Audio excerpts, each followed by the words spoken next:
बहुत समय पहले की बात है। भारत के विशाल जंगलों के पास एक छोटा सा गांव बसा हुआ था। उसी गांव के किनारे पर एक आश्रम था, जहां एक महान और सिद्ध गुरु रहा करते थे, जिन्हें लोग बाबा कहकर पुकारते थे। बाबा के चेहरे पर गहरी शांति और आंखों में ज्ञान की चमक थी। दूर दूर से लोग उनके पास आते, उनसे शिक्षा लेते और जीवन का मार्गदर्शन पाते। उस गांव के आसपास के लोग बाबा का बहुत ही मान सम्मान किया करते थे। उम्र बढ़ने के साथ अब उनका शरीर कमजोर हो गया था। उन्हें ये चिंता सताने लगी कि अब जब उनकी मृत्यु हो जाएगी तो आश्रम की सेवा और उनकी परंपरा को कौन आगे बढ़ाएगा। बाबा के 4 विद्यार्थी थे, जो उनके साथ वर्षों से रह रहे थे। चारों ही विद्यार्थी बहुत आज्ञाकारी थे। वे अपने गुरु की हर बात मानते थे और सच्चे मन से उनकी सेवा किया करते। बाबा चारों विद्यार्थियों से एक समान प्रेम किया करते थे, लेकिन जब उत्तराधिकारी चुनने की बात आती तो वो निर्णय नहीं ले पा रहे थे। एक दिन बाबा ने चारों विद्यार्थियों का इम्तिहान लेने का फैसला किया।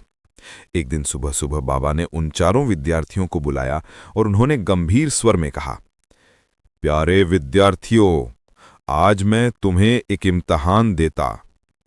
चारों विद्यार्थी उत्सुकता से गुरु के शब्द सुनने लगे।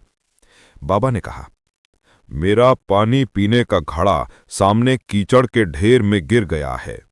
तुम में से जो भी सही तरीके से वो घड़ा निकाल कर मुझे देगा, वही इस इम्तिहान में सफल माना जाएगा।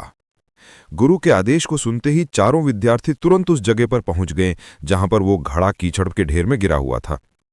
3 विद्यार्थियों ने अपने आसपास देखा और आपस में विचार करने लगे, अगर हम सीधे कीचड़ में उतर गए तो नुकसान होगा, हमारे कपड़े गंदे हो जाएंगे। बेहतर यह होगा कि हम कोई लंबी लकड़ी या डाली ढूंढ लें, जिससे हम उस घड़े को तुरंत बाहर निकाल सकें। वे तीनों विद्यार्थी इधर उधर दौड़ने लगे, लकड़ी, रस्सी या कोई डंडा ढूंढने लगे, जिससे वो बिना गंदे हुए वो घड़ा निकाल सकें। लेकिन चौथा विद्यार्थी कुछ और ही सोच रहा था। उसने केवल एक ही बात अपने मन में रखी, गुरु का आदेश। उसने ये नहीं सोचा कि कपड़े गंदे होंगे या लोग क्या कहेंगे। बिना कोई समय गंवाए वो सीधे कीचड़ में उतर गया। दोनों हाथ से उसने वो घड़ा उठाया, कीचड़ साफ किया और पास की नदी में जाकर घड़े को अच्छे से धो दिया। फिर उसी नदी से स्वच्छ जल भरकर गुरु के पास पहुंचा और वो घड़ा उन्हें अर्पित कर दिया। गुरु ने घड़े में जाकर देखा, पानी बिल्कुल स्वच्छ था और वो घड़ा भी चमक रहा था। बाबा ने प्रेम से उस विद्यार्थी की ओर देखा और उनसे कहा, बेटा, आज मुझे तुमने दिखा दिया कि तुम्हारे मन में केवल आज्ञा पालन और सेवा है। तुमने ये नहीं देखा कि तुम्हें मुश्किल होगी, कपड़े गंदे होंगे या लोग मजाक उड़ाएंगे। तुमने बस मेरे आदेश का पालन किया। यही एक सच्चे विद्यार्थी का गुण है। गुरु ने उस विद्यार्थी को अपने गले लगाया और यह घोषणा की, अब से ये शिष्य इस आश्रम का उत्तराधिकारी होगा।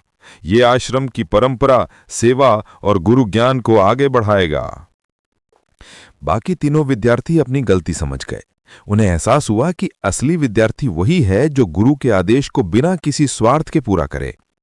दोस्तों, गुरु का आदेश केवल शब्द नहीं होता, बल्कि जीवन की दिशा होते हैं। जो शिष्य अपने गुरु के आदेश का निस्वार्थ पालन करता है, वही असली ज्ञान और सफलता का अधिकारी बनता है। अगर आपको ये कहानी